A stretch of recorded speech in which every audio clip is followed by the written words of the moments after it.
All right, hello and welcome to another sales chat. And I'm delighted to be joined today by Deb Calvert, who is one of Treeline's 65 most influential women in business, a top 50 sales influencer, UC Berkeley instructor, and Deb founded the awesome Sales Expert channel, which you can go and you can see all these great sales experts, giving their thought leadership on sales.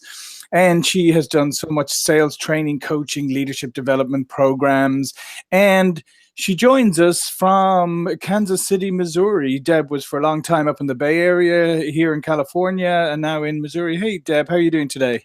Fabulous, John. It is a pleasure to be here with you and with everybody coming into the sales chat. Excellent. So my name is John Golden. This is Sales Chat. For those of you who aren't familiar with it, it is a live 30-minute conversation with a sales expert, in this case, Deb.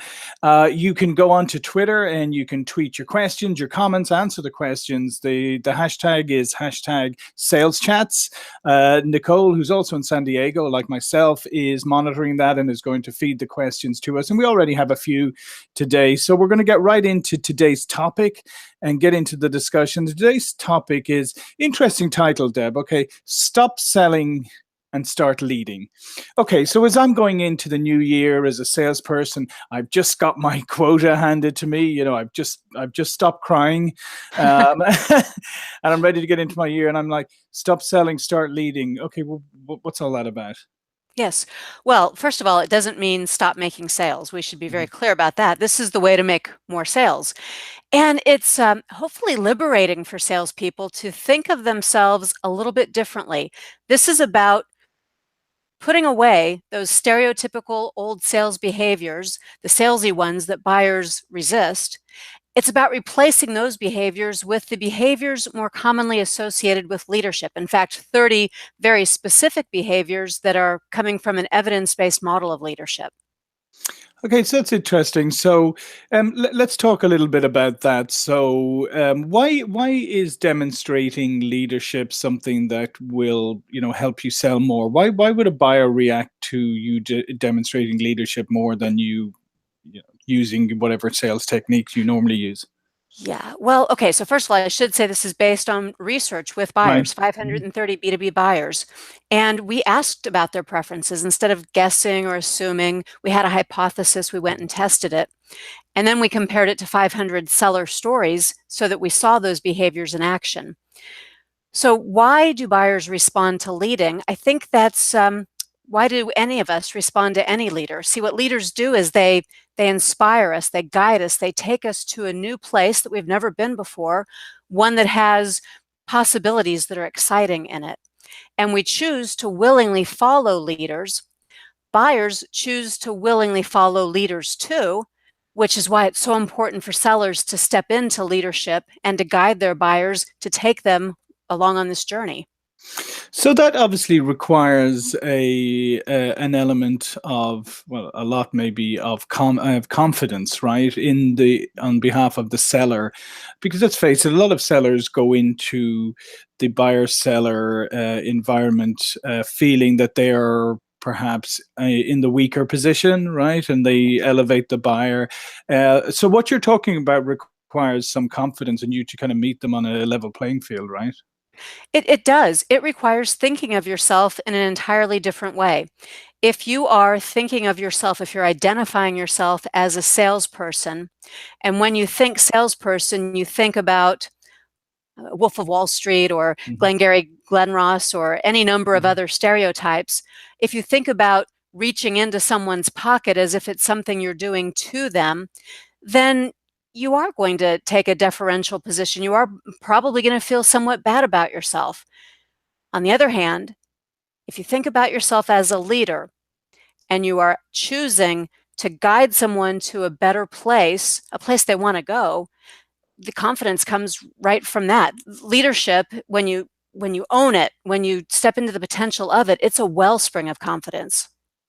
So from a buyer perspective, right, that's not what most buyers are expecting from a salesperson, right? So you can really stand out if you demonstrate that. So what have you seen from when this is done well? What is the experience the buyer has?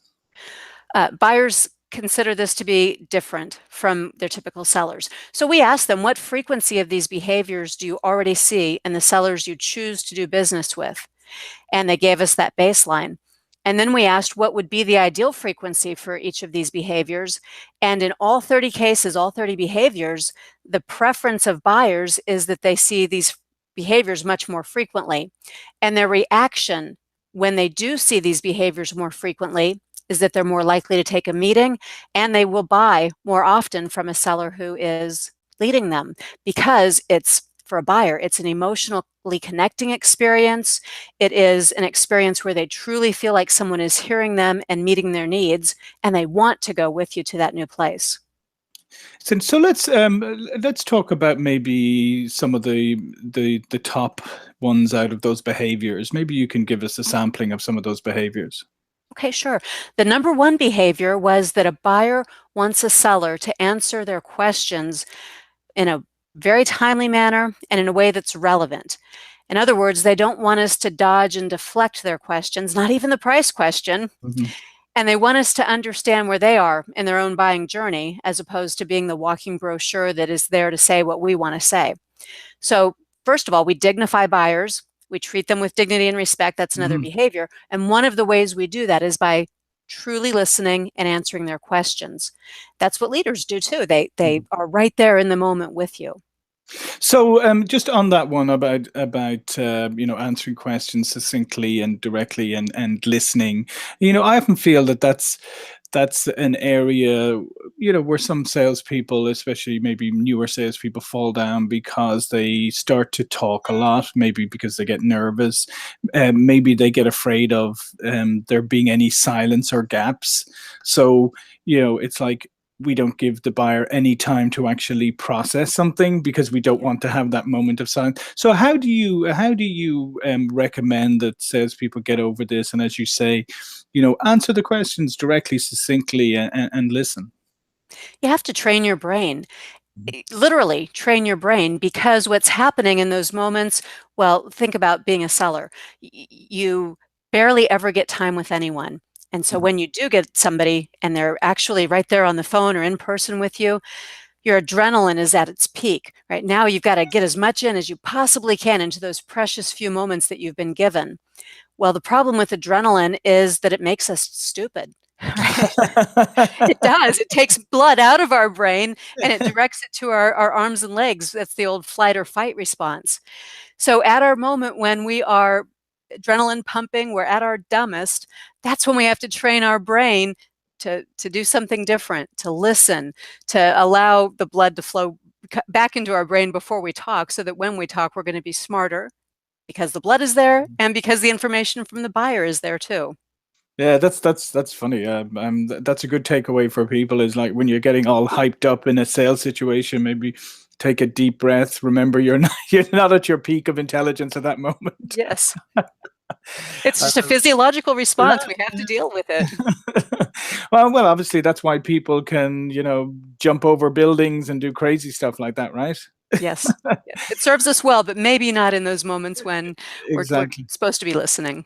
So what are some other, top behaviors that buyers really react well to? Here's an important one. It was the second highest ranked behavior, but by far the one that invited or stirred up the most buyer comments. And that is the behavior of simple follow-through. Do what you say you will do. DWISIWID is the acronym. Do what you say you will do. Buyers, at the beginning especially, there's a mistrust in a buyer-seller relationship. So they are looking for anything to prove you trustworthy or to disprove you as someone they can trust. And if all they have to go on is a simple thing like, I'll call you at 10 o'clock, well, they're waiting, they're watching to see if you follow through and if you do what you said you would do. So it becomes especially important when trust is so fragile. It becomes especially important to always deliver. Yeah, and I think that's a really important point that you've raised here, because I think, the pervasive culture now and the kind of get out of jail card that everybody uses is, everybody's so busy. We're so much busier than we ever were before. And whether that's true or not, and I have my my opinion on that. We may be busy because everything is so immediate. We have emails flying in and we have all of that kind of stuff. But as you say, from a buyer perspective, they're not that interested. And if you're organized, then if you say you'll call at 10 o'clock, or you would say you will, send this document or whatever, you have the tools like our own CRM that will send you a notification to remind you. So there is really no excuse for that. And I think you're right, because I think people, and if you put yourself in buyers, everybody's getting used to this kind of shortcut culture, this kind of casual, I say something, but I don't really mean it or whatever. So as you say, I think they're on their guard immediately thinking, let's see what this guy's really like. Yeah. And you have to think of it a little bit differently. I had to cancel an appointment at the last minute on Monday. I got tied up in something that was truly a crisis situation. But I knew, even as I was writing the email saying, I'm sorry, I can't be there. And in fact, I think it was a string of 3 or 4 emails because I kept trying to extract myself, Sure. and I just couldn't. But even as I was doing that, I knew that the person on the receiving end of this didn't care. Right? I had stolen their time. They had committed that time. Yeah. And so what if I'm busy? They're busy too. And, I'm not quite sure how to recover from it. I certainly will make amends and do my best, and try not to ever do that to that person again. Sometimes it's going to happen, but you have to, first of all, empathize with the buyer when it happens, and try to make that the exception far more often than it's the rule for how you do business. So we have a lot of questions flooding in, and I wanted to take a couple of them at this juncture. Somebody just asked, Deb, did your research look at seller types like challengers, relationship, etc.? We did not look at those specifically, but in reviewing the research and the data, some of those things certainly popped up. And what I found most interesting is the fact that people want relationships before they want to be challenged. And here's how I know that. The 30 behaviors are grouped into the 5 practices of exemplary leadership. That's an evidence-based model that comes from Jim Kouzes and Barry Posner, my co-authors in this project, and 30 years plus of research that they've done. Well, one of those 5 practices is to challenge the process. And as I talk to sellers about the 5 practices, they land on that one pretty quickly, and they think that's the one that buyers will place at or near the top. And it turns out that's not true. It's all of these are important to buyers, but that one ranks lower than 3 others. And it's because in comments, what buyers are saying is, you don't have the right to challenge me until we have established a relationship and a foundation of trust. Yeah, I totally agree on that, and I think that's often the danger of just grabbing a new technique and running with it and thinking that it's applicable to every situation, because it's, number one, it's not. But as you say, is if you put yourself in the shoes of a buyer, and we're all consumers and we're all buyers in our own way, and I think sometimes we tend to forget that, is that if you're going to challenge my thinking, you're going to challenge what I'm doing, we have to have established some level of rapport before that happens. Otherwise, if you talk about physiological reactions, I'm probably going to go into defensive mode immediately. You might. It's a slippery slope if you don't have the relationship and you lead with a challenge that could offend somebody. Yeah, and here's another interesting one.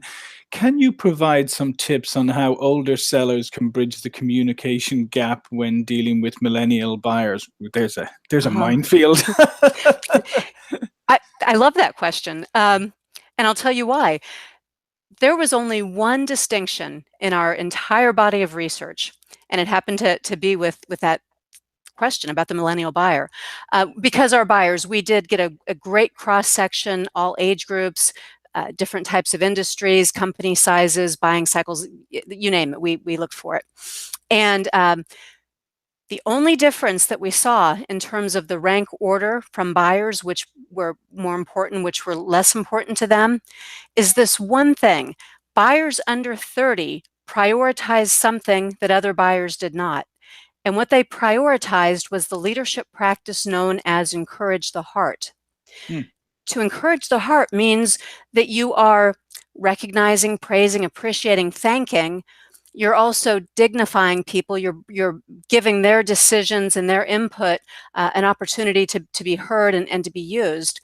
And this is really important for millennials, for all buyers, but in particular, millennials popped up here.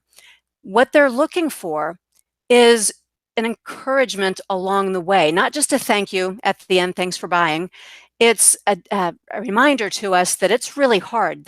We ask buyers to take the solutions we've proposed, to champion that inside their own company, to say no to somebody else they might have a long established relationship with, to push back on anybody inside their company who's saying, no, let's do this instead. They go out and they find budget. They do a lot of work on our behalf to make this happen.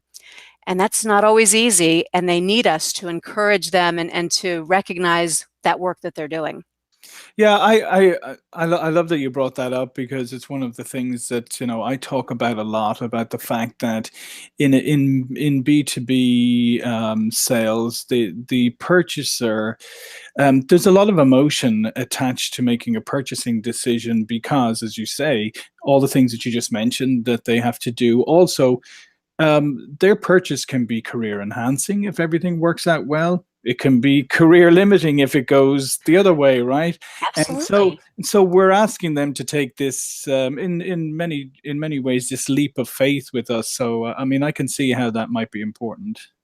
Yeah, and encourage is something that we never typically associate with selling, right? No. What do you mean I'm supposed to be recognizing, praising, appreciating all the way through? Yeah, Does it yeah. become natural? That's a great takeaway for people, I think, from today is, maybe, test this out in your own sales cycles right now. See if you can be more encouraging and dish out more praise to the buyer during the process, or the prospect during the process, and see what happens. Here's another one quickly. What drives the most notable differences in desired seller behaviors? Is it age, industry, personality type, etc.? Okay, that is a good question. I'm going to base my answer on field observations somewhat, as well as some of this research, and see if we can pull a couple pieces together. When we look at ourselves, those are the things we see. How am I different from other sellers? Mm-hmm. And I think we put a little too much emphasis on that. My age difference to my buyer, my personality type versus my buyer.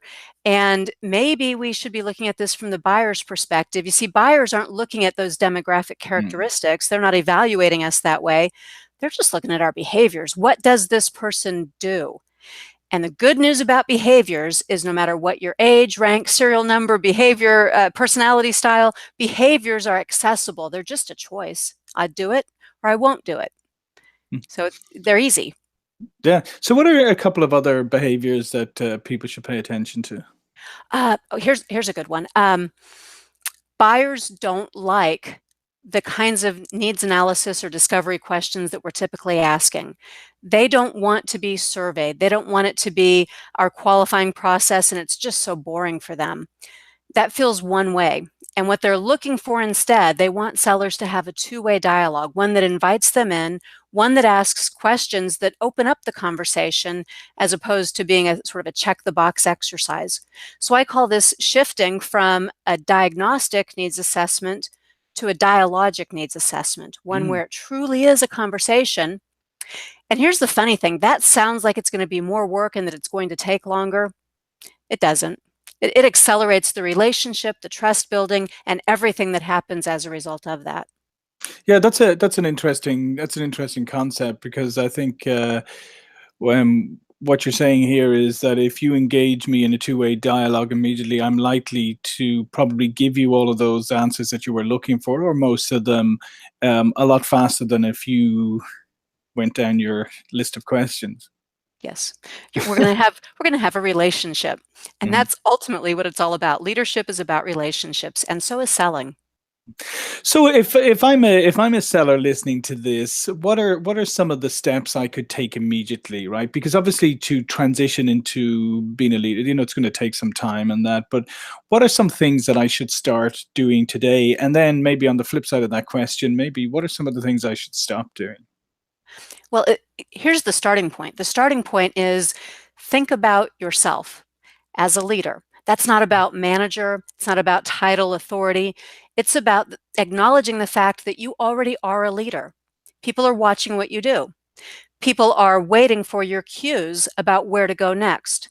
And if you are not deliberately leading them someplace that you want them to go, an inspiring place that they also would like to go, that means you're leading them someplace that you don't want to take them. Mhm. Probably you're leading them into an endless cycle of continuances and callbacks. That's something sellers cause, not buyers, sellers.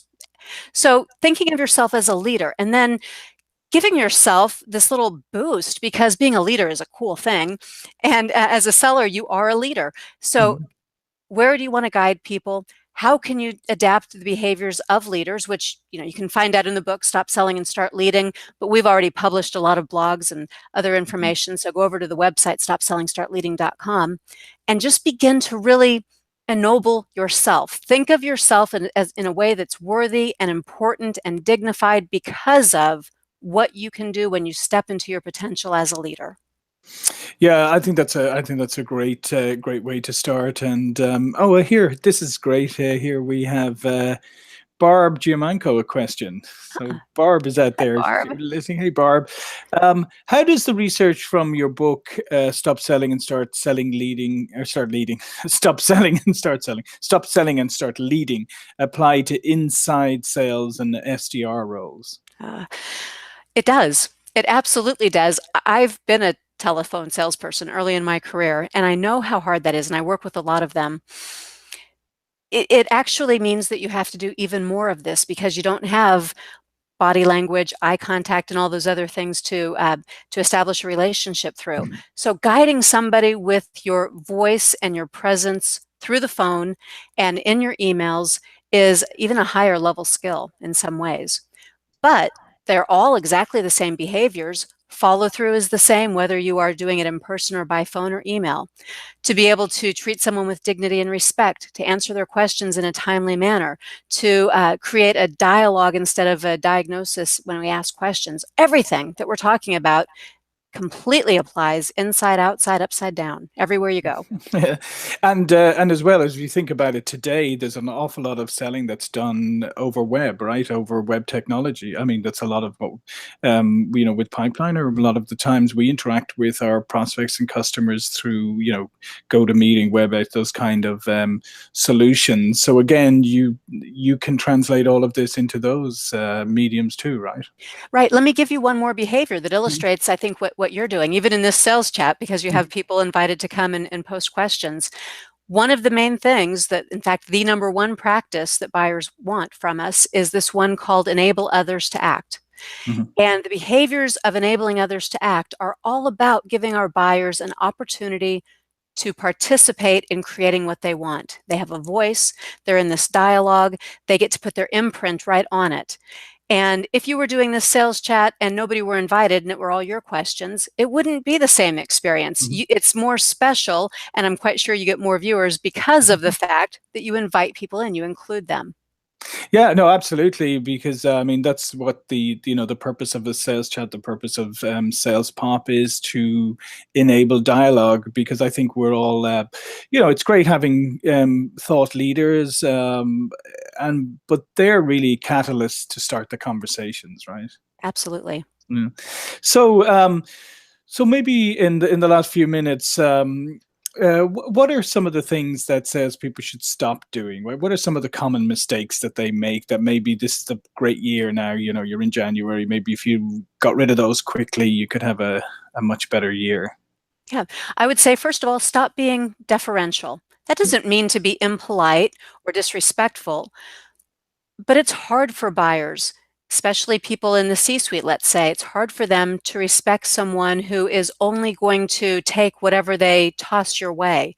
It's hard for them to believe in you if they don't see confidence coming from you. So understanding that you have subject matter expertise and you have options and solutions that can truly help someone, right? Leaders don't defer, leaders come forward with something.